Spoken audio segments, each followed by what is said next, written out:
Nna Igbo bụ Igbo nwekwa n'ihe m chọrọ ikwu biko nọ maka nwanne anyị nwoke bụ Igwe Credo. Nna Igwe Credo disappoint kwana mma. I am very very disappointed at you or in you. Ono bụ n'isi goto ebe aghọta nne. I am very very disappointed na ebe nọ Igwe Credo.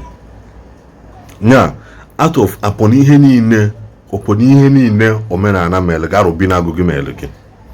Upon ihe niile arobi na agụgụ mere gị. Arobi na agụgụ mee gị nnọọ ijeje dedicate nwa gị na chọọchị. Arobi na agụ mee gị nnọọ inweta show. Ị na-agakwa show na London o UK. Arobi na agụ mee gị igote moto. Arobi na agụ mee gị ikpọlọ ọjazi onye kesi arobi na agụ mee nye ọjazi brain o eji wee gote egwu dị mma fụọ ọja gara worldwide. Arobi na agụ mee gị ọja gị wee gaa viral ọja bido galaba ọnụ. Ijezi ije go ọja n'afịa kịta na-anụ thousands of naira a na-ele ọja just maka na ọjazi nwa gị nwoke gburu ọja galaba ọnụ.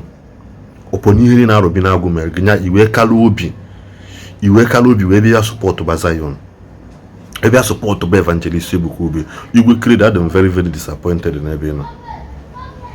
I'm very very very disappointed n'ebe nọ. Nya ije onugo the list of ndị Zion na-akwụ ụgwọ.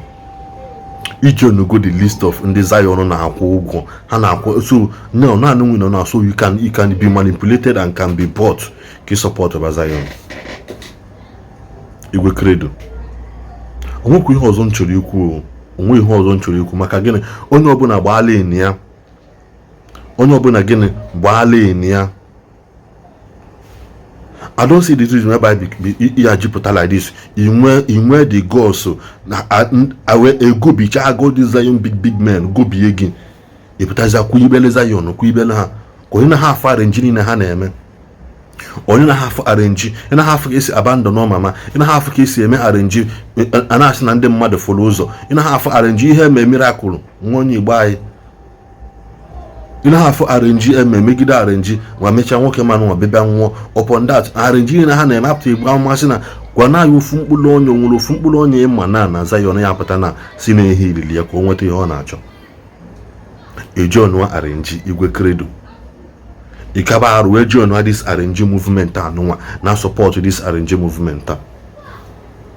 Onwekwa ihe ọzọ nchọrọ ikwu biko nụ Igwe Credo I decide go na Zion ya akwụgo ụgwọ jee kwụrụ di ya because ever since I dedicate nwa gị na chọọchị mbido na-enyo gị enyo. Ị na-eme arobi na agụ mana ije kpụrụ nwa gị dedicate ya na chọọchị mee ya baptizim nye ya English name. Nwa nọọchị ije kpọọ ya n'iru agwụ ka ya rezọ na arụ nye ya odeshi inyecha ya odeshi ikpọrọ ya jee na mmiri tinye na mmiri na basket bupụta baa ya afọ Igbo ọ onwe ike ochu ofu kpọchikpọchi Igbo afọ Igbo kpọchikpọchi Igbo nwee ike nwa ya ịba ya nwa amụrụ mgbọsị eke arọ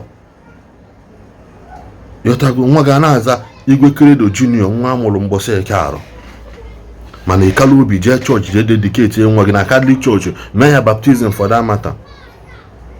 Igwe Credo I'm very very disappointed in ebe nọ for allowing Zion to buy you off, for allowing Zion to pay you out. Na akwụgwọ ụgwọ consistently iwe na-emela ha video. I'm very very disappointed in ebe nọ. Ihe na ngolo gị bụ small list of ihe arobi na agụ mere gị. Ịma na Christianity bụ ihe bịala abịa. Christianity bụ mbe na mbe. Christianity na-brainwash ndị be anyị. Ndị ọcha ji force our ancestors into ime Christianity. Ke he udo si ha no by fire by force na ha emerele Christianity. Were alụsị niile ha na-efe gbaa ọkụ. Ngwa na-efe alụsị kwesịrị ịma ihe na-ekwu because ị dị educated ọfụma ị galu school. Igwe Credo ịma all these things ịmachi ya mana still gịnị message ebe support Zion Igwe Credo. One person I had very very disappointed n'ebe nọ. Mana anya deba ọ na-eji go this arrange movement anụnwa. Anyị nwa kweta na the arrange movement nọ na agala anyị si hapụ anyị ebe anyị nọ. Hapụ na anyị n'ime arrange movement anyị. Hapụ na anyị n'ime ndị Zion na-akwụ ụgwọ. Mana as for you Igwe Credo ịbatakwu n'ime the arrange movement if you go na the arrange dị mma.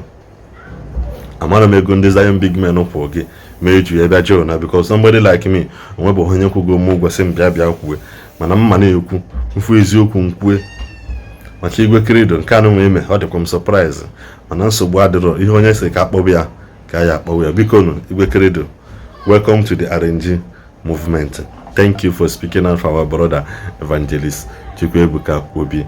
Na onye bụkwanụ nwanne nwoke abụrụkwa n'odugwu.